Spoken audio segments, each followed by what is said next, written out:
We're live. Good evening, everyone. I'd like to call the June 26th, 2023 meeting of the University City Council to order. Madam Clerk, would you please call the roll? Councilmember Clay, Present. Councilmember Klein, Here. Councilmember McMahon, Here. Councilmember Hales, Here. Councilmember Fuller, Here. Councilmember Smotherson, Mayor Crowe. Here.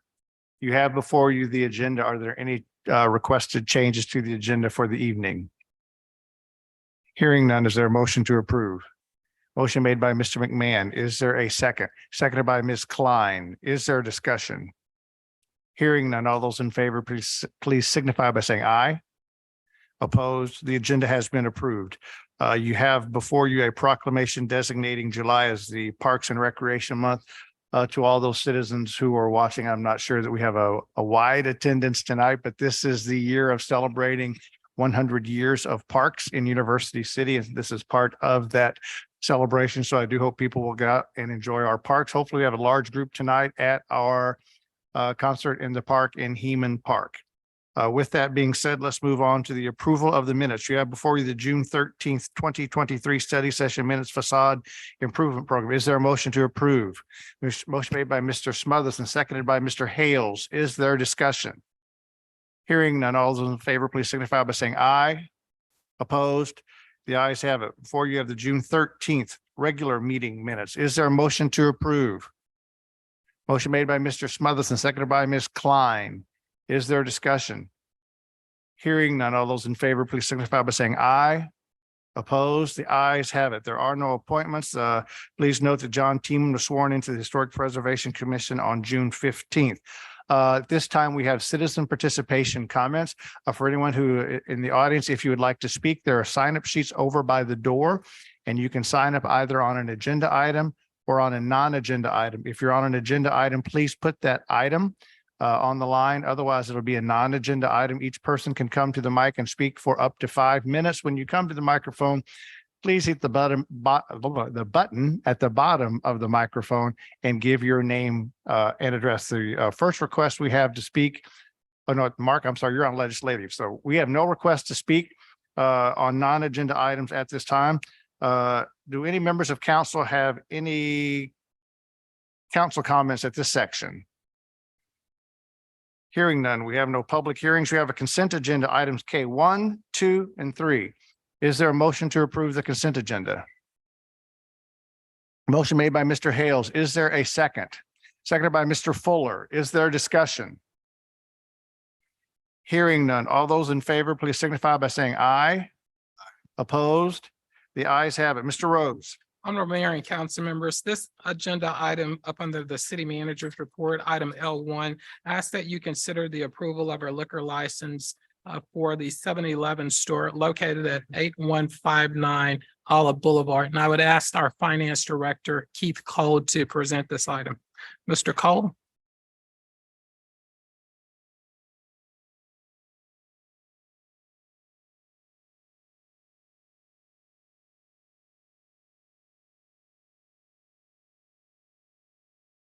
Thank you, Mr. Rose. Honorable Mayor and members of council. The agenda item before you is the liquor license for 7-Eleven. And I believe my understanding from at the last council meeting, there were questions by council members, and I have two representatives from 7-Eleven here to represent the company and to answer any questions that you guys have.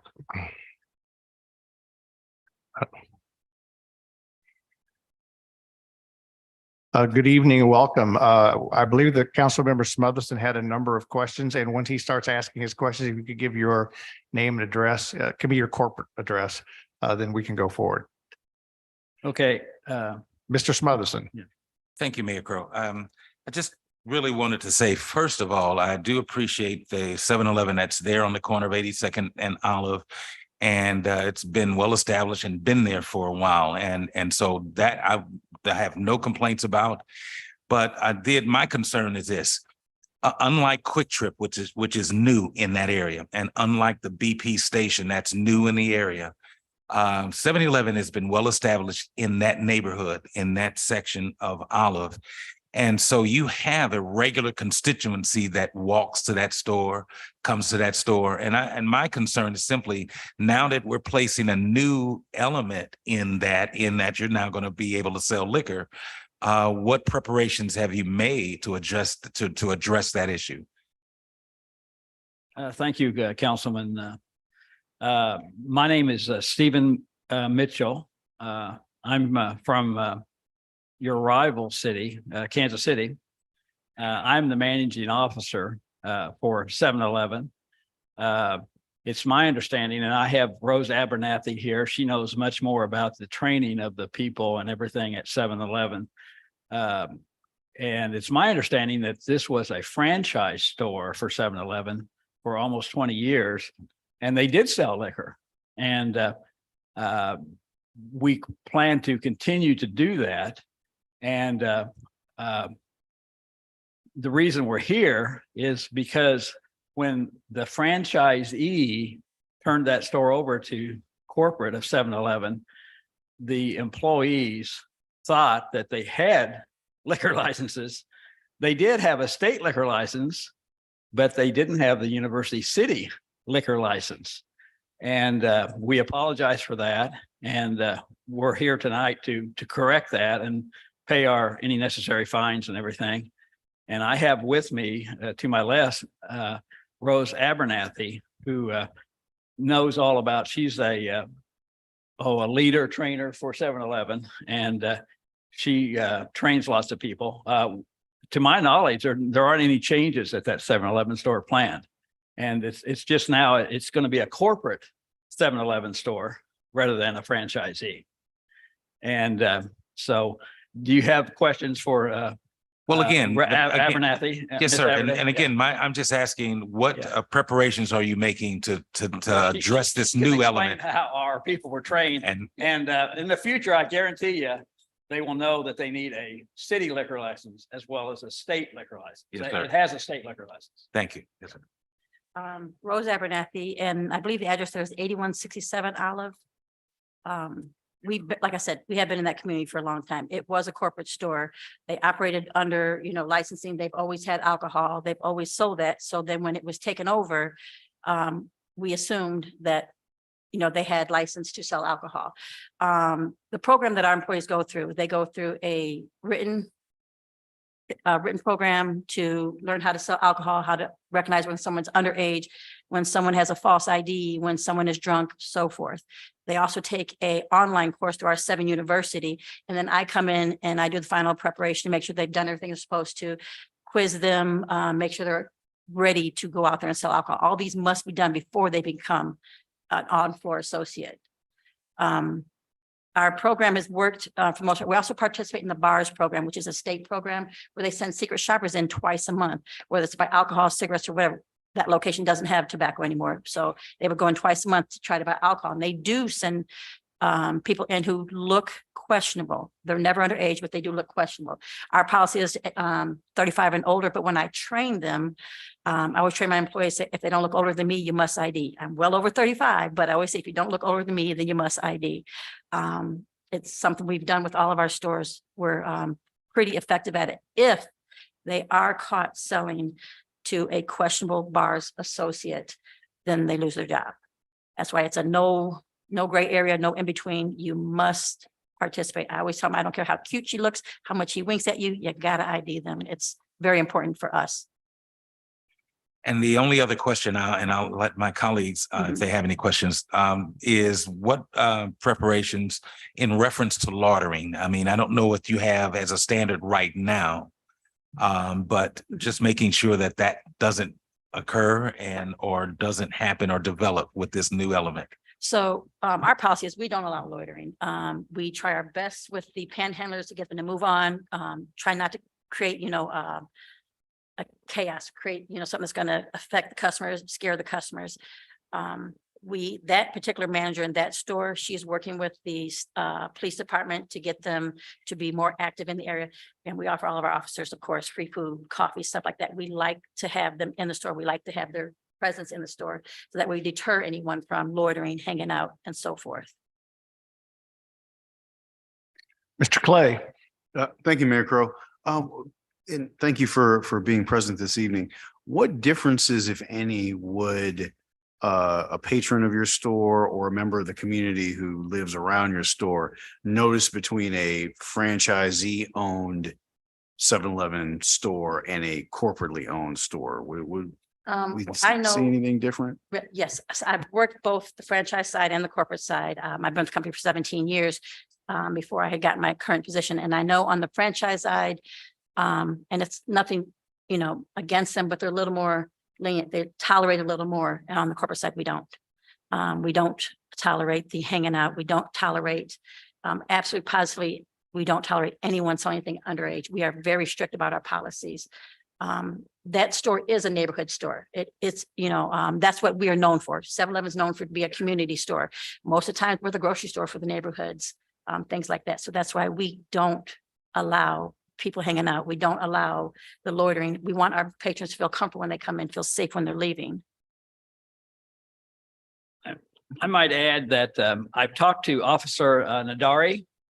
He pretty familiar with this store, and he personally knew the previous franchisee owner of the store for 19 years. And he told me they never had any problems with that franchisee store. And 7-Eleven has to take it over now, because I think that franchisee just retired and turned the store over to 7-Eleven corporate. So we hope to just continue the same type of service that the previous franchisee, I don't know his name, but he was an outstanding citizen and ran a very good 7-Eleven store. And so I don't want to disparage that franchisee, because he, according to Officer Nadari, he ran a very good store. Mr. Hales. Thank you, Mayor. Thank you both for coming. The one thing that I would like to get out in the open in this meeting in front of everybody online and here is that I just want to make sure that you have the same expectations as the city does relevant to our code and what is permitted and what is not permitted under this license. And to the city manager, if either you or perhaps the city attorney could address that so that it's out in the open, please. Mayor, Councilmember Hales, the license that's been, that they've made application for is one, an intoxicating liquor not more than 22% by the package retail. And then also a Sunday liquor license that is intoxicating liquor not more than 22% by the package. The address on the application, there seems to be a little bit of confusion with that, is 8159 Olive Boulevard. And just as a follow-up, our code does not permit single serve individual purchases. Mayor, Councilmember Hales, I believe that's correct, but I'll defer to our city attorney, Mr. Mulligan. Thank you.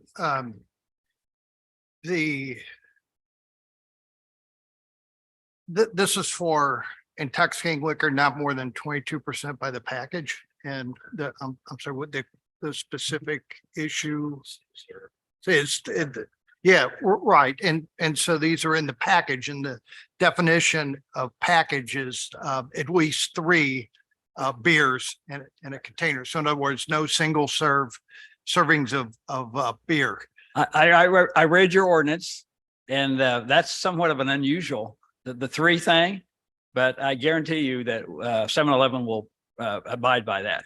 In other words, you cannot sell individual beers or anything like that. So the 3, I think, would mean you have to buy probably a 6-pack. Yeah. And so that's the rule. Thank you. And we will follow that. Thank you. Yeah. I do have, if I may, Mayor, a question regarding your application. For purpose of obtaining the Sunday liquor license, applicant states that at least 50% of the gross income of the restaurant bar at that location is derived from the sale of prepared meals of food or food consumed on the premises. That sounds wrong to me. frankly, we have a brand new, my firm does, liquor license paralegal. We had a paralegal for many years, and that paralegal got a better job. And then we hired a from AMC paralegal, and she got a better job. And so John Harrison is our paralegal over here in our Clayton office, and he maybe filled out that application wrong. We will correct that. But I noticed your ordinance, it doesn't allow Sunday sales of alcohol, but maybe if you have this special license, you can do it. And he should have filled that out more carefully. I mean, 7-Eleven sells food, but it's not a restaurant. It's not a bar. It's just it's a convenience store. And so John may have filled out that application wrong. We can correct that. So for the record, then it's not a restaurant bar. This is No, a convenience store. It's a is it? convenience store, 7-Eleven, just like it's always, probably all of you are familiar with 7-Elevens. And When was the change of control from the franchisee to you folks? Oh, gosh, it must have been within the last year. Do you have that, Rose? In the last few months, Oh, okay. we operated. like- You may need to go to the microphone because people online can't hear you if you're not I closer. apologize. Like I said, the previous franchisee had it for 19 years, ran it sufficiently great, and he said he wanted to retire. We ran under his license because there was supposed to be a buyer that he had lined up to buy it. We went through the process, upgraded the store. It's now beautiful. It's updated and everything else. And then the buyer could not keep the tobacco license, so he backed out. Now, so then it turned over, and that's when our licensing as of current were changed over to us. So it just happened within the last few months. Any other questions of the applicant? It is my understanding that the applicant will make corrections to the application to make sure that we Absolutely. have the right categories. With that in mind, is there a motion to approve the application? Motion made by Mr. Smotherson. Is there a second? Seconded by Mr. Clay. Is there additional discussion? Hearing none. All those in favor, please signify by saying aye. Opposed? The ayes have it. Thank you very much. Thank you all very much. We'll now move to new business resolution number 2023-11, committed fund reserves for various funds. Is there a motion to approve? Motion approved by Mr. Hales. Is there a second? Seconded by Mr. McMahon. Is there discussion? Hearing none. All those in favor, please signify by saying aye. Opposed? The ayes have it. Resolution number 2023-12. Motion to approve. Motion made by Ms. Klein, seconded by Mr. McMahon. Is there a discussion? Hearing none. All those in favor, please signify by saying aye. Opposed? The ayes have it. We now will go to bill number 9516. Who would like to introduce? Mr. Smotherson. Madam Clerk, may we have the first reading? Bill 9516, an ordinance vacating and surrendering a public alley located at or near 6322 Bartmer Industrial Drive. Thank you, Rich. We do have a request to speak on this, Mr. Jacobs, and there is no vote being taken tonight, but you're welcome to speak. Thank you. Nice to see everybody again. Just here on behalf of the property owner to answer any questions you might have. We're just asking to vacate an old alleyway that has been abandoned by the city many, many years ago. There's a building already sitting there, and we're in process with all the utilities. They've all basically already agreed that this is going to be fine based on the ordinance drafted by the city staff. And I'm just here to answer any questions you might have. Thank you so much. Yeah, and Mark, can you give us your address real quick for the Mark record? Jacob, 873 Greenshire Court. And I doubt there's questions tonight. Probably the questions would come at the next reading. I I'm not certain with this one. There's going to be a ton of questions, but we appreciate you being here to help move this forward. Thank you. Always appreciate coming. Have a Thank good you. night. Bill number 9517, who would like to introduce? Mr. McMahon. Madam Clerk, may we have the first reading? Bill 9517, an ordinance fixing the compensation to be paid to city officials and employees as enumerated herein from and after July 10th, 2023, and repealing ordinance number 7228. Thank you very much. Council reports and business. Any comments from members of council during this section of the agenda? Mr. Clay. Yes, thank you, Mayor Crowe. The library is back. It is back at its home. It is left its temporary facility, was open today. Looks fantastic. I had an opportunity to go by there to actually check out a couple of books for my daughter. So I encourage you to check it out. They're still moving some things around, so they ask for some degree of patience, but it again looks fantastic, and they're back home. And looking forward to serving the citizens of University City. Seeing no other lights, we'll move forward with citizen participation. We have one request to speak. Ms. Ginsburg.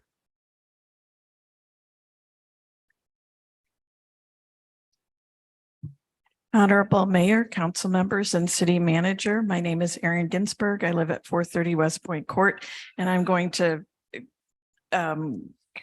piggyback on what Councilmember Clay said.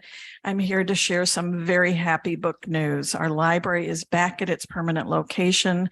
I hope you all come see all the beautifully updated patron spaces, brilliant new lighting, comfy seating, ADA accessible bathrooms, and check out some fun summer reading. The renovation is still ongoing, so the grand opening celebration is planned for the fall once the elevator has been replaced. Thank you. Thank you very much. Let's see. Any other council comments? But we have no other requests to speak from any members of the public. So the citizen comments have now ended. It looks like there's no request to speak from members of council. Thus, I will ask for a motion to go into closed session according to Missouri Revised Statutes 610.021, legal actions, causes of action, or litigation involving public governmental body and any confidential or privileged communications between that governmental body or its representatives or attorneys. Is there such a motion? Motion made by Mr. Hales. Is there a second? Seconded by Mr. McMahon. Is there discussion? Hearing none, Madam Clerk, would you please call the roll? Councilmember Klein. Aye. Councilmember McMahon. Aye. Councilmember Hales. Aye. Councilmember Fuller. Aye. Councilmember Smotherson. Councilmember Clay. Mayor Crowe. Aye. The bill is, the motion is passed. We will go into executive session. Thank all of you for joining us this evening.